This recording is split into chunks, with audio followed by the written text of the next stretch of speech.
ക്ലാസ്സിലെ കൂട്ടുകാർ ഞങ്ങൾക്ക് മലയാളത്തിൽ പഠിക്കാനുള്ള വെണ്ണിലവല്ലി എന്ന കവിതയെ പരിചയപ്പെടുത്തുകയാണ്. ഈ കവിത എഴുതിയത് വൈലോപ്പിള്ളി ശ്രീധരമേനോനാണ്. അദ്ദേഹത്തെ പറ്റി കുറച്ച് കാര്യങ്ങൾ നമുക്ക് മനസ്സിലാക്കാം. നമുക്ക് രോഷ്നിയെയും ആയിഷ ഫൈസയെയും ഫൈസാന നാഷിനെയും ക്ഷണിക്കാം. എവിടെ വൈലോപ്പിള്ളിൻ്റെ ഇതെവിടെ?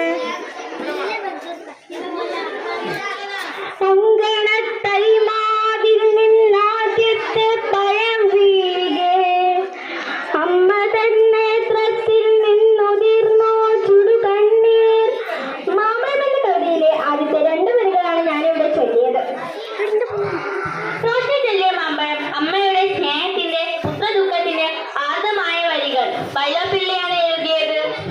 ശ്രീ എന്ന തോലികാനാമത്തിൽ എഴുതി തുടങ്ങിയ വൈലോപ്പിള്ളിയുടെ കവിതകൾ കാച്ചിക്കുറിക്ക കവിതകൾ എന്നാണ് അറിയപ്പെടുന്നത്. 1911 എറണാകുളം ജില്ലയിലെ തൃപ്പൂണിത്തുറയിൽ വൈലോപ്പിള്ളി ജനിച്ചത്. പിതാവ് കൊച്ചുകുട്ടിക്കാർത്ത, മാതാവ് ഞാനിക്കുട്ടിയമ്മ. അധ്യാപകരും പ്രധാന അധ്യാപകരുമായി ജോലി ചെയ്തു. ആദ്യ കവിതാ സമാഹാരം കന്നിക്കൊയ്ത്ത്, മകരക്കൊയ്ത്ത്, ശ്രീരേഖ, കയ്പവല്ലടി, കുടികൊഴുക്കൽ, കടൽക്കാക്കകൾ തുടങ്ങിയവ പ്രധാന കൃതികൾ. കേന്ദ്ര കേരള സാഹിത്യ അക്കാദമി അവാർഡുകൾ, വലാർ അവാർഡുകൾ തുടങ്ങിയ ബഹുമതികൾ നേടി. 1985 ഡിസംബർ 22 വൈലോപ്പിള്ളി അന്തരിച്ചത്. ഇതാണ് വെള്ളിലച്ചെടി. ഇതിന്റെ പൂക്കൾ കണ്ടോ?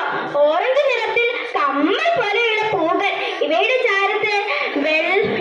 ചാരത്ത് നിർമ്മലമായ പട്ടുപോലെയുള്ള വെള്ള ഇലകൾ. ചില്ലകൾ തോറും നൂറുകണക്കിന് പതുപതുത്ത പച്ചിലകൾ. കാറ്റിൽ തുള്ളി രസിക്കുന്ന ഈ വെള്ളിലവല്ലി ഒരു സുന്ദരി തന്നെ. ഈ പൂന്തോട്ടത്തിൽ മറ്റു പൂച്ചെടികളെല്ലാം ഇവയോട് അസൂയപ്പെടുന്നുണ്ടാകാം. മന്ദം മന്ദം ഈ വനികയിലേക്ക് പാറി വരുന്നതാരാണ്? ഹായ്, സുന്ദരിയായ ഒരു പൂമ്പാറ്റ.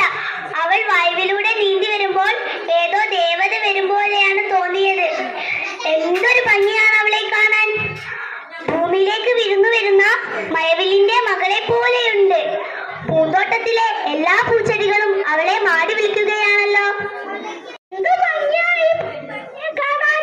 അവൾ എന്നെ തേടി തന്നെയാ വരുന്നത്. ഒന്ന് പോകുവേ, അവൾ എന്റെ തേൻ കുടിക്കാൻ തന്നെയാ വരുന്നത്.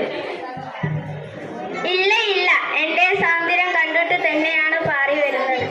അയ്യോ, അവൾ നമ്മളെ ആരെയും കാണാനില്ല. അവൾ വെള്ളിലവല്ലിയെ തേടിയാണല്ലോ പോകുന്നത്. അതെ, അവൾ വെള്ളിലച്ചെടിന്റെ തേൻ നുകരാൻ പോകുകയാണ്. കഷ്ടം, അവൾ നമ്മളെ നോക്കുന്നു പോലുമില്ല. ഓ, ഒരു വെള്ളിലവല്ലി. അവൾക്കിപ്പോ വലിയ ഗമയായിരിക്കുന്നു. വാ പൂമ്പാറ്റേ, ഇങ്ങോട്ട് വാ.